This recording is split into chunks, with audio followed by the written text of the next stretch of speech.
Disappointing, loss last week up at New Hampshire. I was really proud of how our guys fought and battled back into the game and took a lead. The more I'm around this group, the more I appreciate their resilience and their desire to compete and to win.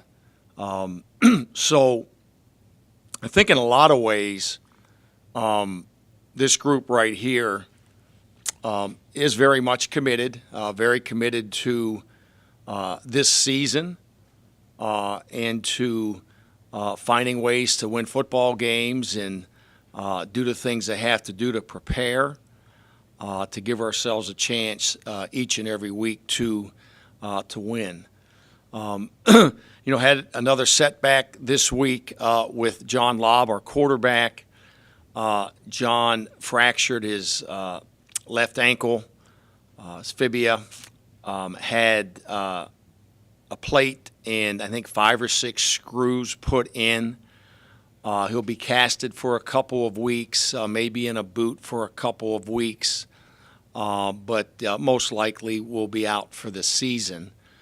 John's been phenomenal this year in every way, shape, and form.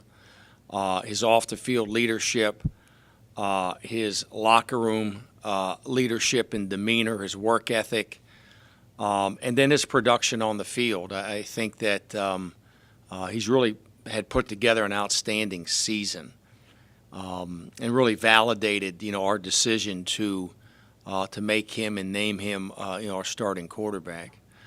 Having said that, it's just time for other guys to step up. We were here a week ago and I had a prepared statement about Jovan, and, guys just have to step up. Really the next guy in line here to step up for us is Michael Strauss at quarterback.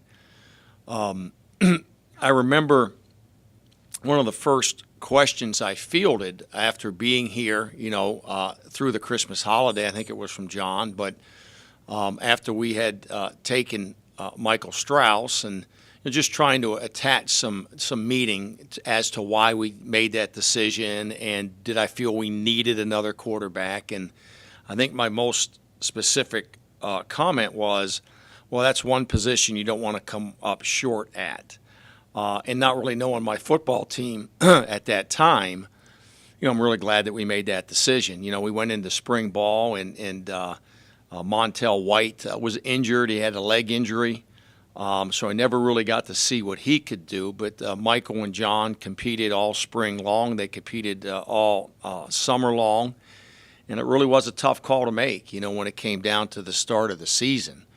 So we're very comfortable and confident in Michael's ability to run the offense and lead the offense and be productive, make good decisions, protect the ball, and continue to allow our football team a chance to be successful.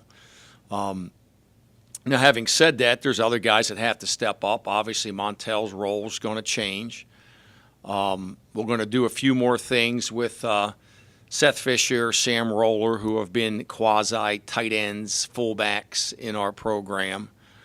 And we're just going to try to find more guys and more ways to spread the production around. Having lost John and Jovan, 2 guys that had a lot of statistics at that stage of the season. Looking forward here to James Madison. Coach Matthews got a really good football team. He does a real good job with those kids. They play hard. They're sound in what they do. And they certainly present, challenges, in all 3 phases, most specifically with their speed and their depth of talent. So we certainly have a challenge in front of us this week, playing the number 2 team in the country. Glad to be at home. I've been on the road for an extended period of time, so we're excited about being at home. And once again, we're excited for the challenge. At this time, I'll take any questions you might have here from the media. Prepare differently? Do you feel as though you'll score less and therefore approach this game a little differently in how you do things on either side? Well, every week that discussion is had as a staff.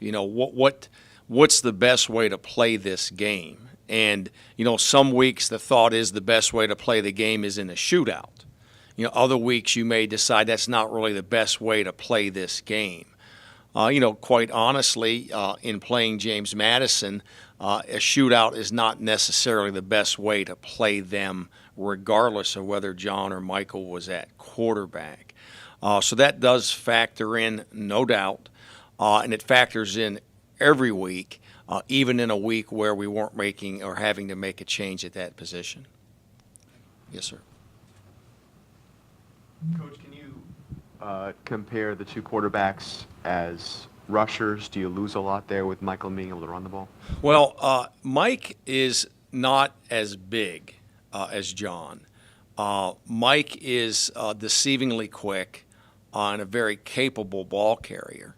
But it's like a lot of other things. I mean, when we had Mike, we were more willing to run John because we knew we had another guy kind of ready to go. It's just the reality of playing college quarterback. Now that, our next guy then would have been our third guy, we might not be as willing, to run Mike as often. But he will have designed runs in the game, no doubt. He's quick and decisive with the ball. Just not as big or physical as John is at this point in time.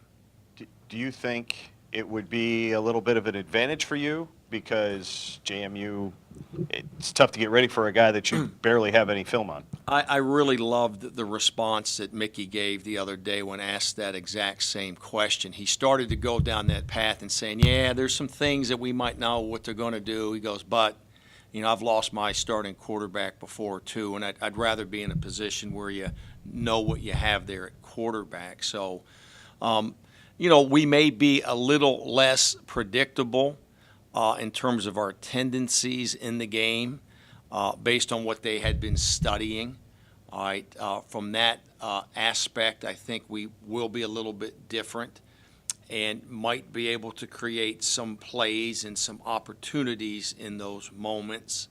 But holistically, and again, I'm very confident in Mike, but, losing your starting quarterback is never the model that you want to have for success, the recipe for success. Coach, do you have a playoff caliber team? And by that, I mean sort of a fork in the road when you have 2 league losses and 3 losses overall. And is a sense of urgency that sort of takes over if you think you have a playoff caliber team. Yeah, I don't know if I can answer that directly, yes or no. I think we have the components in place to be in contention for and discussion for. Obviously, we're going to have a significant win. I don't think anybody really understood the significance of our winning at Villanova when we did. 2 weeks later, that kind of feels a little different. But again, they were unranked at the time. One of our goals has certainly been compete for the CAA championship. That's always going to be my primary goal, and to compete and win into the postseason. So we're certainly at a crossroad here with this season. And this game would go an awful long way to laying the foundation for us to be able to make that claim. Have you gotten any kind of a vibe, especially from your upperclassmen, about just how big of a rivalry this is for this program, regardless of the CAA standings? I can't say definitively that I have. This is my first time through this league. It's not my first time playing James Madison. It's my first time through this league. And every game kind of takes on its own life and own meaning. I sensed a lot of enthusiasm and excitement from my kids for playing Villanova. And I really felt the same thing for playing UNH. There just seems to be some legitimate history there, and they've attached a lot of value to that.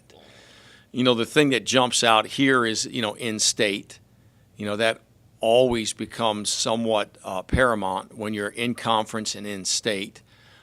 So there's certainly an element of excitement and enthusiasm. I'm not certain if that's because it's James Madison or because it's the number 2 team in the country.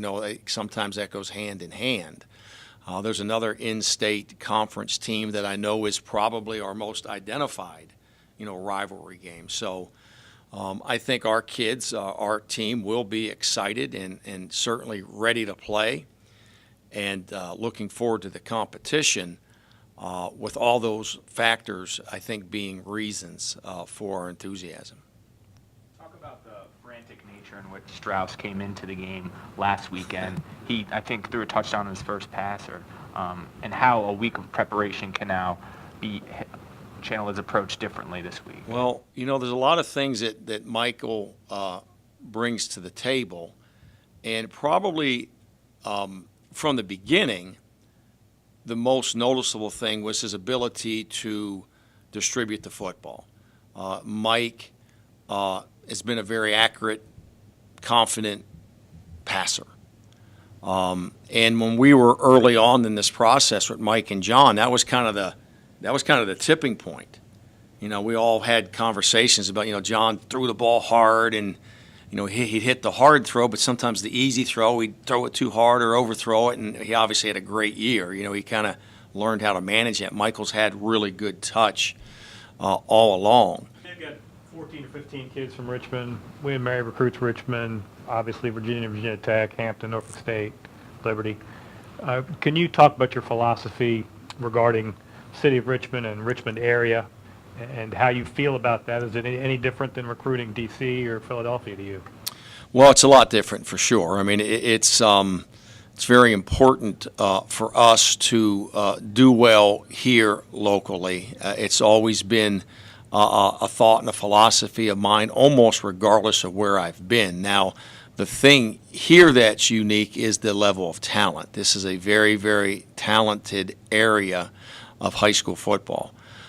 So it's important for us to continue to have and to continue to develop the relationships that we have here with the local coaches, high school coaches, athletic directors, and with the student athletes. So it's important that we are able to go head to head, with other schools that you had just mentioned, in an attempt to get these kids to stay home.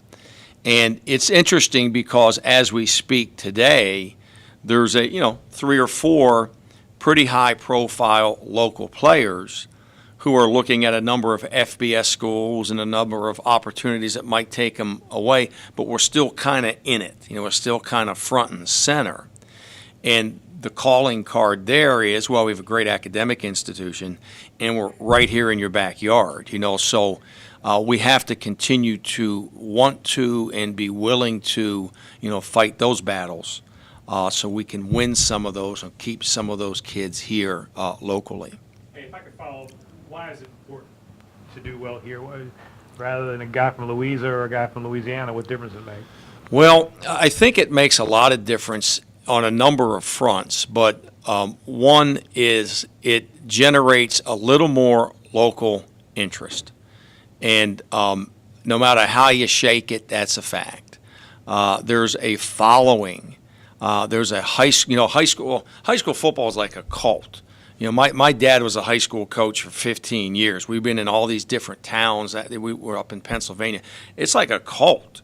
I mean, Friday night football. I mean, it's hard to beat that. So you have these people in communities that follow these young people, these student athletes, and they get in a habit of doing so.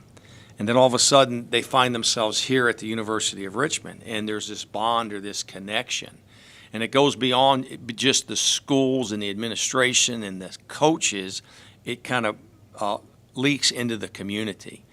So I think that's probably the most identifiable significance. Any thoughts on Latrell Scott coming back? Well, I don't know Latrell very well. I've met him only a couple of times when he was at the University of Virginia and on staff up there.